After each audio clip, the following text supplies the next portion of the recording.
Olá, tudo bem? Está começando mais um Papo da Madrugada aqui no instantenews.1. Boa noite, Marcelo Campos. Boa noite, Ronaldo Rosas. Boa noite para você que vai ficar aqui com a gente nesse Papo da Madrugada. Seja muito bem-vindo aqui no instantenews.1. E nós começamos o programa de hoje falando da repercussão das manifestações da semana passada e da tensão entre o Executivo e o Judiciário. A semana foi bastante intensa. Começou no domingo com a manifestação a favor do voto impresso auditável, que reuniu multidões em todo o país. E, como sempre, a imprensa não mostrou quase nada, hein, Marcelo? Que Pois coisa, né? Agora, os 11 presidentes de partido ignoraram solenemente a voz das urnas e disseram que nada vai mudar. Mas você acredita nisso? Pois é, né? A voz das ruas está aumentando. Olha, Ronaldo, eu espero que esse desdém com relação aí à população brasileira, que só quer segurança na apuração das eleições, tenha uma resposta das urnas na próxima eleição, né? Veja que se trata aí de uma conspiração, disso aí eu não tenho a menor dúvida. Havia aí uma maioria na CCJ para aprovar o voto impresso auditável. Só que depois do ativismo judicial e político praticado pelo ministro Barroso, que se reuniu aí com o presidente de 11 partidos para tentar barrar a iniciativa, aí a coisa desdenhou, né? Ninguém sabe o que o Barroso falou com eles. Mas o que é muito estranho é que, após essa conversa, os presidentes dos partidos mudaram os representantes na comissão e aí a situação se inverteu, porque esses que foram para lá eram visivelmente contrários ao voto impresso auditável. Na quinta-feira, houve a votação na comissão e a PEC do voto impresso foi derrotada por 23 votos a 11. Os governistas apostavam até numa derrota em torno de 17-4, com 3 abstenções aí. Mas, apesar da derrota, os deputados favoráveis aí à implantação do voto impresso auditável prometeram fazer de tudo para que a proposta fosse discutida, ou seja, discutida, né, no plenário da Câmara. Essa derrota, com certeza, foi um baque para o pessoal do governo. Agora, tem uma coisa, tinha gente dizendo que se fosse ao plenário, a derrota do governo seria humilhante. Eu realmente não acreditava muito nisso, porque esses políticos aí estão vendo o que as ruas estão sinalizando, né? E o acordo com o ministro Barroso foi feito pelos donos dos partidos, aqueles 11. Na hora H, de repente, o pessoal pensa muito bem no que está acontecendo e acaba votando favorável à implantação aí do voto impresso auditável. Realmente a gente não sabe o que pode acontecer. A verdade é que tem uma resistência muito estranha aí com relação à maior transparência nas eleições. Para mim, a coisa mais estranha dessa resistência ao voto impresso porque isso prejudica o próprio político. Da mesma forma que estão manipulando a votação para um determinado cargo, podem manipular para outros. E os caras estão entrando nessa de gaiato. Ou então tem muito interesse em jogo aí, a gente não sabe, né? Agora, depois que o Bolsonaro apresentou aquele relatório da Polícia Federal com depoimento do técnico de informática do TSE, que afirma que o sistema foi invadido, olha, eu espero realmente que muitos políticos possam repensar e votar favoravelmente aí a medida, né? Mas quem está lá no olho do furacão não tem muita esperança não, viu? Pois é, e o ministro Barroso, Marcelo, não se cansa, né, de interferir na questão. Ele fica o tempo todo, né, inventando narrativas para dizer que o voto impresso auditável é um retrocesso. Tanto que, na segunda-feira, o presidente Bolsonaro mandou um recado para o ministro Barroso do STF, né? Bolsonaro disse que Barroso precisa baixar a crista um pouquinho e se adequar à realidade. Bolsonaro disse que sem eleições limpas e democráticas não tem eleições de verdade, né? Tem uma farsa. Tem algo que pode se chamar de tudo, não de eleições. O Bolsonaro, aliás, o Barroso, né, deveria estar do lado do povo brasileiro. Quem ele pensa que é, para dizer que a vontade dele vale para o Brasil? Ele é o dono da verdade? Quem o senhor Barroso pensa que é? Bom, e depois de dizer que o Barroso precisa baixar a crista, Bolsonaro completou dizendo que ninguém está falando que não quer eleição, mas queremos eleições limpas. Isso é verdade. O que não podemos admitir é que o ministro Barroso participe da soltura do Lula. Depois, participe também de uma forma de torná-lo elegível. E ele mesmo é que vai contar secretamente os votos em uma sala reservada no TSE, né? Aí, Ronaldo, você vê que logo depois de mais um embate entre o presidente e o ministro, o Tribunal Superior Eleitoral abriu investigação sobre os ataques de Bolsonaro às urnas. E, perdão, e veja como é que eles veem o pedido de transparência na apuração das eleições. Ataque às urnas. E pedem a apuração do caso no inquérito das fake news, né? Esse aí é um caminho perigoso, porque o inquérito, como muitos juristas renomados já disseram, é um inquérito ilegal. Como disse o líder do governo na Câmara dos Deputados, o Ricardo Barros, a justiça é poder moderador, ela não pode ser reativa. A justiça não ganha nem perde uma causa ou um pleito, né? Ela apenas aplica uma regra estabelecida pela sociedade, por meio dos seus representantes, que fizeram as leis, para ver um resultado justo. Não cabe escolher qual é a regra, gostar ou não gostar da regra, isso não é papel do Supremo, ele tem que cumprir a regra existente, cegamente. E o que a gente sabe é que isso não está acontecendo, né? A nossa justiça, ou melhor, o nosso Supremo, mostra que tem lado, e disso ninguém duvida mais. Já estão chamando até o Barroso de Stalin Tupiniquim, olha só. Para o povo, basta saber que houve eleição. Quem vota não decide nada, quem conta o voto decide tudo. Joseph Stalin, ditador comunista, genocida de mais de 60 milhões de russos. Pois é, mas tem uma voz no Supremo favorável à discussão sobre o voto impresso. Nunes Marques, né, indicado ao STF por Bolsonaro, diz que debate sobre voto impresso é preocupação legítima do povo, né? E ele está certo quando diz que o debate sobre o voto impresso cabe ao Congresso Nacional e que ele, na condição de juiz, vai respeitar a expressão da vontade popular, seja mantendo ou alterando a sistemática de votação e apuração de votos nos termos da Constituição. Ele foi indicado pelo presidente Jair Bolsonaro ao Supremo e foi o único integrante da corte que não assinou a nota conjunta em defesa da urna eletrônica publicada por ex-presidentes do Tribunal Superior Eleitoral, né? O ministro disse que não foi consultado previamente, em nenhum momento, a fim de que pudesse concordar ou não com o teor da manifestação. Isso aí é uma demonstração clara do corporativismo que reina dentro do Supremo Tribunal Federal. Esse ministro, Ronaldo, deve estar sendo discriminado de todas as formas possíveis lá dentro. Você imagina o que esse cara deve estar passando, né? Com aquelas cobras e urubus sobrevoando e rastejando para o lado dele, né? A posição dele, Marcelo, é extremamente coerente, né? O ministro considera legítimo o posicionamento externado pelos demais ministros que compõem ou compuseram o TSE, na medida em que, imbuídos de elevada preocupação para a construção da democracia em nosso país, têm buscado o aperfeiçoamento do sistema eleitoral.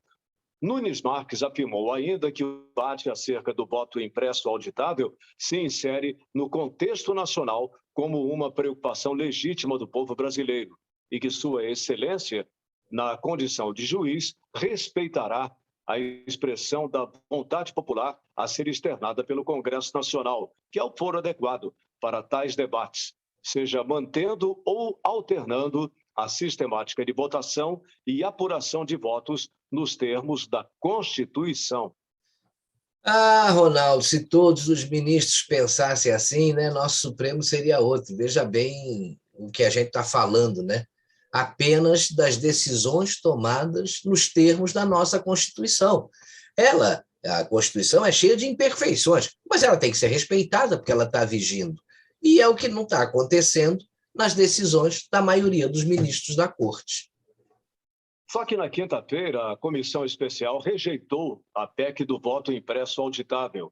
E agora, o que você acha que vai acontecer? Olha, essa rejeição por 23 votos a 11 fez o governo sentir o baque, não há dúvida com relação a isso. Pelos cálculos feitos previamente, o pessoal do governo achava que ia perder a votação mas só que de 17 a 14, a realidade foi bem pior. Agora o pessoal conseguiu levar aí o assunto ao plenário, né? O presidente da Câmara, Arthur Lira, decidiu que o assunto vai a plenário. Olha a notícia aí que correu nas redes no final da tarde de ontem, sexta-feira, né? Urgente, ó, Arthur Lira acaba de confirmar o voto, que o voto impresso vai a plenário. Pois é, o Lira decidiu pautar e disse que só assim poderemos avançar nas outras questões, só assim teremos paz. Essa atitude cumpre a vontade do povo através de seus representantes. Segunda-feira faremos, então, uma reunião de líderes para definirmos quando. Mas uma coisa é certa, né? Houve uma manobra por parte dos presidentes dos 11 partidos que se reuniram com o ministro Barroso. Eles trocaram, como já falamos aí, os deputados da comissão que votaram a favor da medida por outros que sabiam que eram contrários. Só que eles não imaginavam que o assunto pudesse ser levado ao plenário, né? Eles já achavam que na comissão a coisa ficaria encerrada e enterrada. Mas, se por acaso o governo perder lá no plenário da Câmara, porque é possível, né? Tem uma outra estratégia que pode vingar, que é da instalação da CPI do TSE. Hum, Pois é, Marcelo, com a PEC 135 indo ou não a plenário, sofrendo nova derrota ou não, outra estratégia traçada pela base é conseguir as assinaturas necessárias para a instalação da chamada CPI do TSE. Uma comissão parlamentar de inquérito proposta pelo deputado Eduardo Bolsonaro para investigar a invasão hacker ao sistema do Tribunal Superior Eleitoral em 2018 e os riscos que um ataque cibernético podem acarretar a integridade das urnas eletrônicas. Bom, segundo o jornal A Gazeta do Povo, o líder do PSL na Câmara, Vitor Hugo, de Goiás, ele, membro suplente da comissão especial, é um dos entusiastas da ideia da CPI do TSE. Ele se manifestou favorável nas redes sociais e demonstrou otimismo à reportagem quanto à possibilidade de se atingir as 171 assinaturas que são necessárias para propor a criação do colegiado. Nós já estamos em busca das assinaturas. Acho que não vai ser difícil, ele avaliou. Pois é, um outro deputado da base demonstra, contudo, menos otimismo que Vitor Hugo, pela mesma análise de que a PEC pode nem ser levada ao plenário. Deputados acreditam que Arthur Lira poderia não instalar a CPI, mesmo se o número necessário de assinaturas for coletado.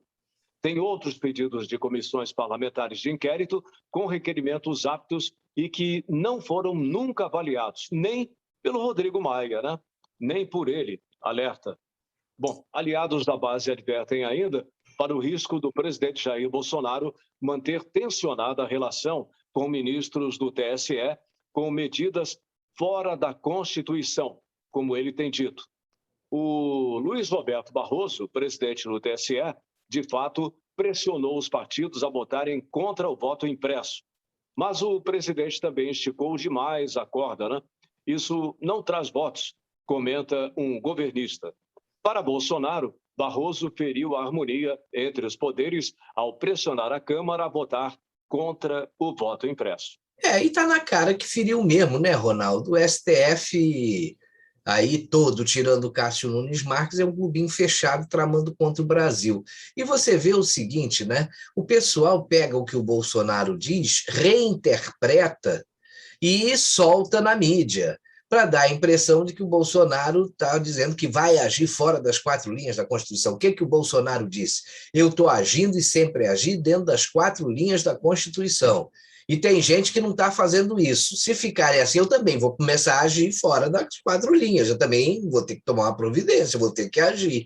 É a coisa mais normal do mundo quando não estão cumprindo a Constituição do outro lado, né? Isso a gente está vendo a cada dia, né? É uma vergonha. E o que a gente pode esperar, né, de um país onde a Suprema Corte solta e restabelece, né, os direitos políticos de um sujeito que assaltou o Brasil, né, condenado em várias instâncias, depois anulam as provas que existem contra ele, considera suspeito o juiz que o colocou na cadeia, cria inquéritos ilegais perante, aliás, prende, né, prende gente sem provas e, sem o cumprimento do devido processo legal, perdoa os crimes do José Dirceu e ainda conspira para tirar o presidente eleito com 57 milhões de votos, né? De um país, Ronaldo, a gente pode esperar muita coisa, mas dessa Suprema Corte eu não espero nada de bom. Eu acho que isso só vai piorar. E A, pelo a, a visto corda... vai mesmo. Oi? Pelo visto vai mesmo, Marcelo. A corda já foi esticada e já arrebentou. Agora a gente não sabe o que vai acontecer. Essa é a realidade. Pois é, veja o que o ministro Luiz Fux fez em um pronunciamento na volta dos trabalhos do STF após o recesso. Ele disse que muita coisa bonita, ele disse muita coisa bonita, mas que o STF não faz. E ele ainda acha que todo mundo acredita no que ele falou. Disse o Fux. Eu não sei se você viu o pronunciamento todo, quer dizer, ele começou dizendo que a democracia nos liberta do obscurantismo, da intolerância e da inverdade, né? Parece até que ele estava dando um recado para o próprio Supremo. Ele citou um professor do MIT que disse que a chave para o desenvolvimento de uma nação perpassa por um ambiente de respeito entre as instituições. E aí eu te pergunto, quem é que está desrespeitando as instituições no Brasil? Veja que o Fux diz também que a manutenção da democracia precisa de eterna vigilância. E aí citou de uma população educada e consciente de seus direitos e deveres, uma imprensa livre e independente, atores políticos cumpridores das regras democráticas e responsivos aos diversos interesses da população, magistrados independentes e fiéis à Constituição e às leis, e a instituições fortes, inclusivas e estáveis. Olha, o discurso foi longo, mas eu só vou comentar essa introdução que ele fez, que para mim mostra a sua total incoerência, Ronaldo. Parece que ele vê o que ele vê, né, como uma população educada e consciente para vigiar a democracia, se trata de uma população que não pode ter pensamentos que divirjam daqueles que se acham os verdadeiros democratas, que militam em partidos de esquerda, que apoiam ditaduras pelo mundo, que invadem propriedade privada, que assaltam os cofres públicos, que promovem a luta de classes e que, no final das manifestações, ainda depredam o patrimônio público, né? A imprensa livre a que ele se refere é uma imprensa que sempre foi dependente do dinheiro público e que, por ter perdido aí a mamata, se juntou aos opositores do governo para tentar derrubá-lo com narrativas falsas, como a gente está cansado de ver, e com muitas fake news, né? Que eles querem atribuir aos jornalistas independentes, tentando calar essas pessoas a todo momento. Esse é o conceito de imprensa livre? Bom, aí vamos lá para outra parte. Os atores políticos que cumprem as regras democráticas, a gente pode ver na própria CPI, que foi determinada pelo Supremo, né? Quem são esses atores? A gente vê do que eles são capazes. E o Fux diz também que esses atores políticos precisam ser responsivos aos diversos interesses da população. Ora, o que a gente vê aí no Congresso, na maioria dos políticos, é a defesa dos seus próprios interesses. E eles mostram aí a cada dia que não estão nem aí para a população. Eles querem derrubar o presidente a qualquer custo, atribuindo a ele, melhor dizendo, decisões que ele nunca tomou. Mas eles não investigam os ladrões que roubaram dinheiro destinado aí ao combate da Covid-19 nos estados. E ainda aprovam um fundo eleitoral bilionário, que é uma vergonha, um escárnio, né? Dinheiro que faria aí uma grande diferença se fosse bem aplicado para atender às demandas da população brasileira. Agora, quando ele falou sobre a importância dos magistrados independentes e fiéis à Constituição e às leis, e também a instituições fortes, inclusivas e estáveis, aí, se a cadeira não tivesse braço, eu tinha caído, né, Ronaldo? Basta ver o que os ministros do Supremo têm feito. Eles podem ser tudo, menos fiéis à Constituição e às leis. É o que a gente está vendo, né? E que os juristas também estão dizendo. Mas isso mostra, Marcelo, como esse ministro está completamente fora da realidade brasileira. E não é o único, né? Vive num país das maravilhas, comendo lagosta, bebendo vinhos importados e ainda manda recado para o presidente dizendo que se alguém ofende Um ministro do Supremo está ofendendo a todos. Que coisa, tem um ataque de pelanca, né? Pois é, mas ele só esquece do que o Barroso disse sobre o Gilmar Mendes há algum tempo atrás, lembra? Sim. Ele esquece também o que recentemente o Gilmar Mendes disse a respeito do Cássio Nunes Marques quando discordou dele. Nessas horas, ofender um não é ofender todos. Você está vendo como tudo é relativo, né, dentro desse Supremo? O Brasil não merece esses ministros que estão lá, viu? Eles envergonham qualquer um. E pior, é que se acham donos da verdade, os guardiões da Constituição. Mas a gente não pode esperar nada dessa gente. Você vê que nem o José Dirceu esperava. Olha esse vídeo. E tem o caso do Fux, que é um caso aberrante, porque ele procurou todos os condenados, ou depois condenados da Lava Jato, perdão, todos os réus da Ação Penal 470, chamada de mensalão, para ele me assediou. Você quer assediar uma pessoa até me encontrar? Para dizer, primeiro, que ele conhecia realmente o processo, as vírgulas do processo, para bater no peito, dizer que matava no peito, que nós éramos inocentes, que nos absolver. Esse é um charlatão, não é? É isso aí, Marcelo. Além disso, foi revelado ontem que o diretor-geral da Polícia Federal, que recebeu o ofício da ministra Rosa Weber, na época da denúncia de que o hacker havia invadido o TSE em 2018, era Rogério Galouro, né? Daí, ó. Sua Excelência, o senhor Rogério Augusto Viana Galouro, tá aí, bonitinho, né? Olha lá. Ele apenas não fez nada, como ganhou, foi um cargo da Rosa Weber dentro do TSE, né? Tá mais. Outra publicação aqui, ó. Diretor da Polícia Federal vai integrar equipe de Rosa Weber no TSE. Rogério Galouro aceitou o convite e, a partir de janeiro, fará parte da equipe do tribunal, né? Fux foi presidente do TSE antes de Rosa Weber.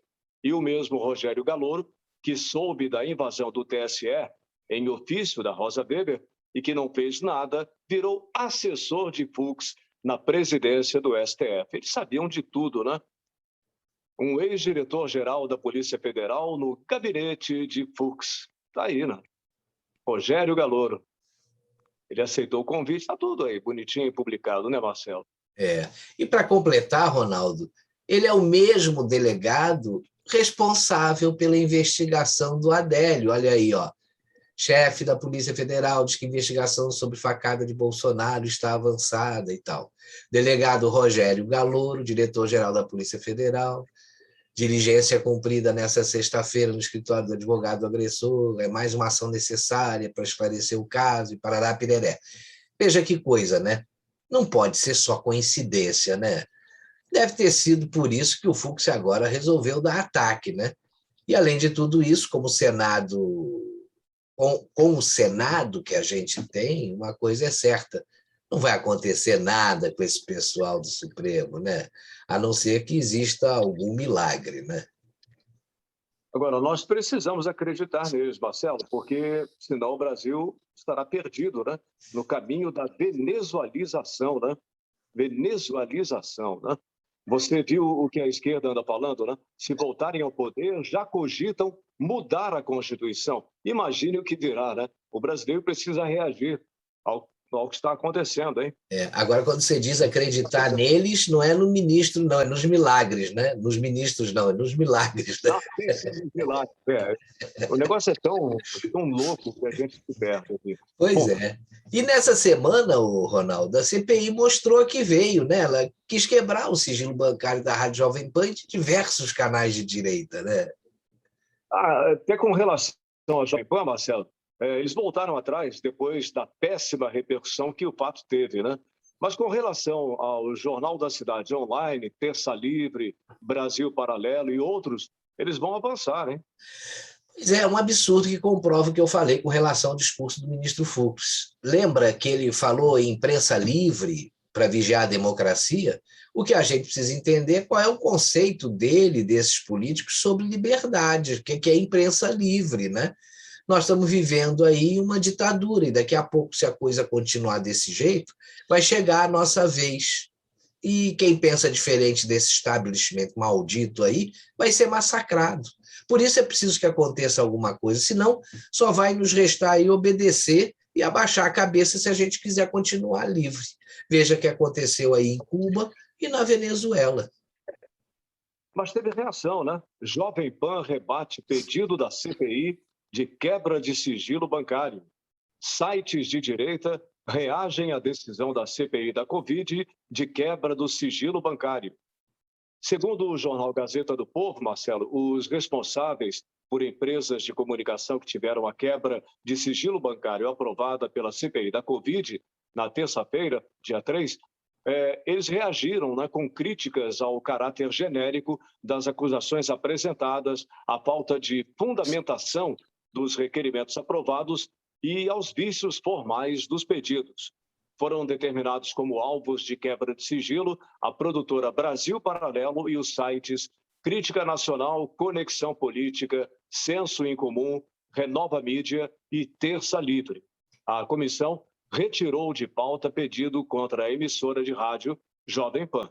Pois é, tirou a Jovem Pan, mas permaneceram com todos os outros, né? E depois dizem que eles não querem calar ninguém, só estão apurando fake news. Esses caras pensam que a gente é idiota, né? E tem vários juristas, né, que veem excesso, né, nessas medidas, né? Cabe ao STF julgar excessos da CPI nas quebras de sigilo, dizem juristas. O que esses juristas não dizem é que isso é um jogo de cartas marcadas, né? Ou você acha que o Supremo vai achar que isso é excesso quando um ministro como Alexandre de Moraes é hors concurso em excessos dentro do próprio Supremo? Mas o bom de tudo isso é que o Augusto Nunes detonou aí os RRs, né? O Randolph e o Renan, no programa Os Pingos nos Is, de quinta-feira. Independente de terem retirado a quebra do sigilo da emissora, Augusto Nunes meteu o cacete nos dois. Pois é, o Augusto Nunes fez um comentário sobre o saltitante Randolph Rodrigues. Ele disse o seguinte, né? Ele hoje berrava, dizia que é contra o vírus e que nós somos a favor. Ele é contra a decência, ele é contra a moralidade, ele é contra a coragem. Ele só berra lá. Queria ver berrar em público. Venha para a Paulista, dê um passeio por aí, gritando o que pensa para ver o que acontece. Qual a reação do povo? É isso aí, né? Sobre Renan, o Augusto relembrou o episódio recente em que o parlamentar enviou um requerimento de quebra de sigilo bancário contra a Jovem Pan.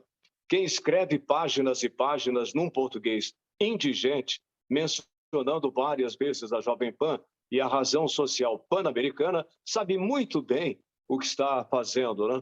E finalizou dizendo, aqui o bandido perde, e ele perdeu, ele recuou, bateu em retirada, né? Disse tudo Augusto Nunes. Mas a notícia boa da semana foi essa aqui, ó. Em vitória do governo Bolsonaro, né? Câmara autoriza privatização dos Correios. Puxa, vamos lá, né? A Câmara dos Deputados aprovou o texto base da privatização dos Correios. O texto prevê a venda de 100% da empresa, permitindo uma estabilidade de 1 ano e meio a todos os trabalhadores. Uma das mudanças previstas é a troca de nome da empresa para Correios do Brasil. Haverá também a apresentação de um plano de demissão voluntária aos funcionários. A expectativa do governo é vender a totalidade da empresa até o início de 2022. Ronaldo, essa foi uma notícia muito boa, mas você vê que num edital desse tem uns detalhes que não interessam, né? A empresa vai se chamar Correio do Brasil. Pô, se eu vou comprar a empresa, eu boto o nome que eu quero, rapaz. Pô, esse pessoal não aprende, né? Só que, infelizmente, ainda tem muita gente querendo travar o Brasil. Olha aí, ó.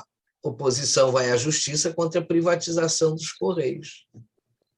E agora é sempre assim, né? Aqueles que se dizem democratas, quando perdem uma votação na Câmara ou no Senado, eles correm logo para o Supremo, né? Pois é, e olha só qual foi o deputado aí que fez esse negócio. Vicentinho, do PT de São Paulo, né?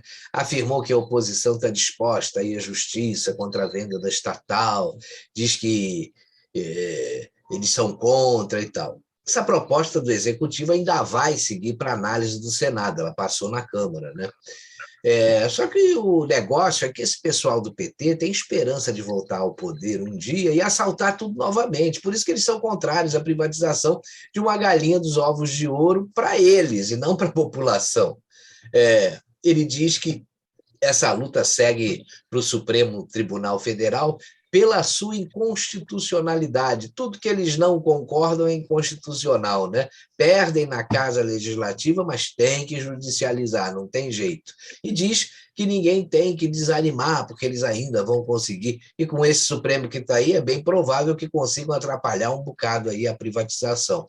Só que ele ainda fez demagogia, né? Usando a camisa dos Correios durante o pronunciamento que ele fez. A gente fica desanimada com essa quantidade de bobagens, rapaz, que esse pessoal anda falando.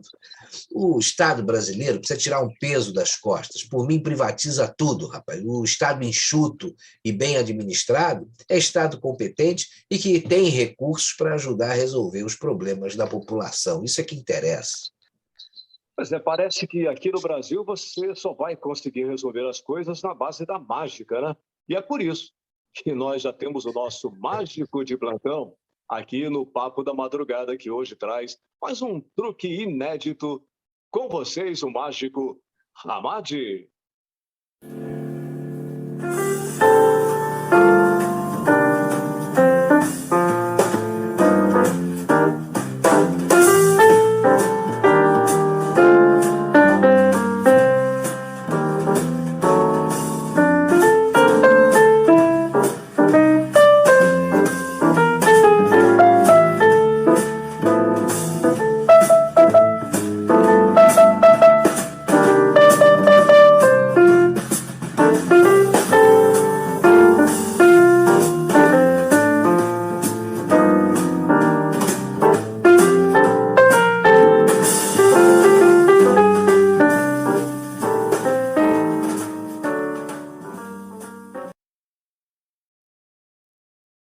São muito legais essas mágicas do Hamad, né? No próximo Papo da Madrugada vai ter mais. O nosso abraço para essa grande figura. Valeu, Hamad.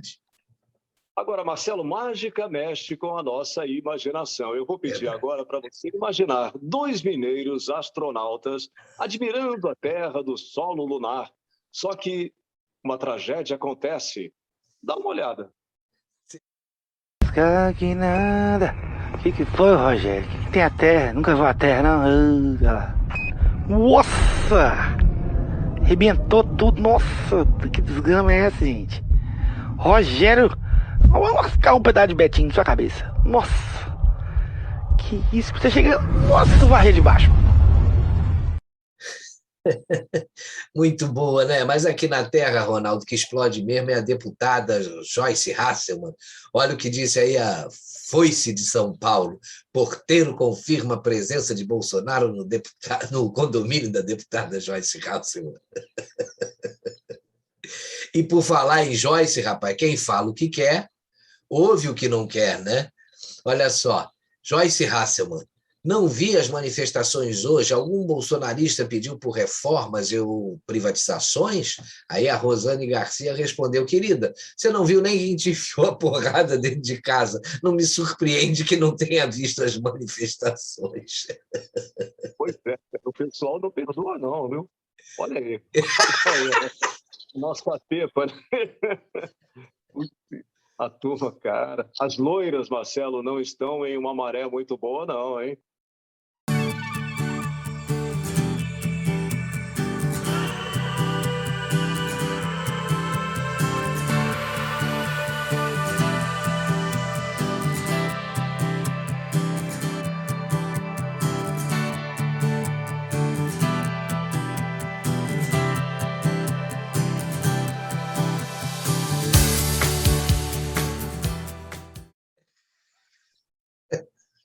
Essa tá demais. Né?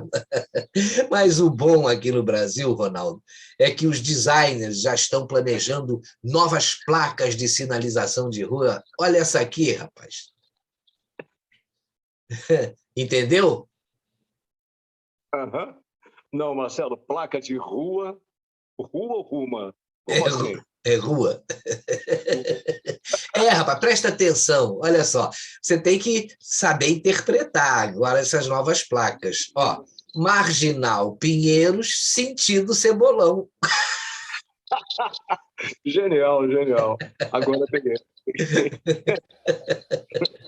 Agora imagine, Marcelo, a seguinte situação. Como foi a praia? Normal, um cachorro entrou no mar, veio um tubarão para pegar ele, aí os amigos do cachorro partiram para cima do tubarão. Vixe, que cara mentiroso! Só que essa, Ronaldo, é a primeira reação de qualquer pessoa normal. Mas depois de você ver o vídeo que eu vou colocar aqui agora, você não vai chamar de mentiroso o sujeito que deu essa informação, não. Olha só.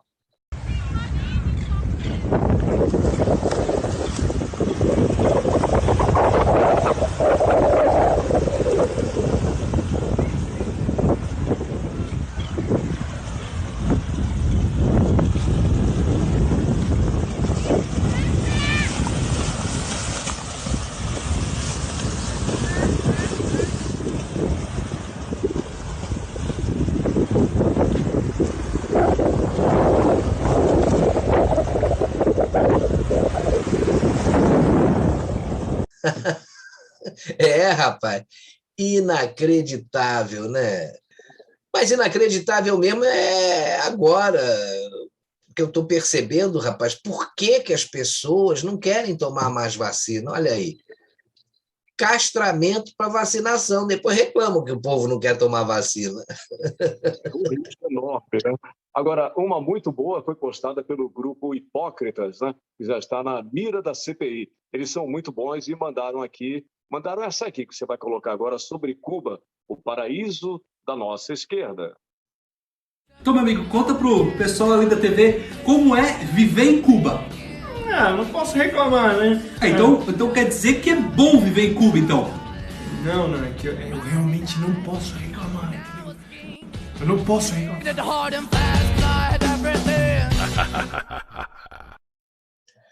Bom, depois dessa, nós temos a obrigação aí, Ronaldo, de mostrar uma ótima frase do Roberto Campos, né? E ele se refere aí aos comunistas, olha só. Os comunistas sempre souberam chacoalhar as árvores para apanhar no chão os frutos. O que eles não sabem é plantá-las, né? Grande Roberto Campos, né? Bom, professor Roberto Campos. É isso aí. É isso mesmo, Marcelo. E o nosso Papo da Madrugada termina aqui, né? Valeu a companhia e até o nosso próximo programa na madrugada de sexta para sábado da próxima semana. Beijão. Obrigado pela companhia e pela audiência. Um ótimo fim de semana. Tchau.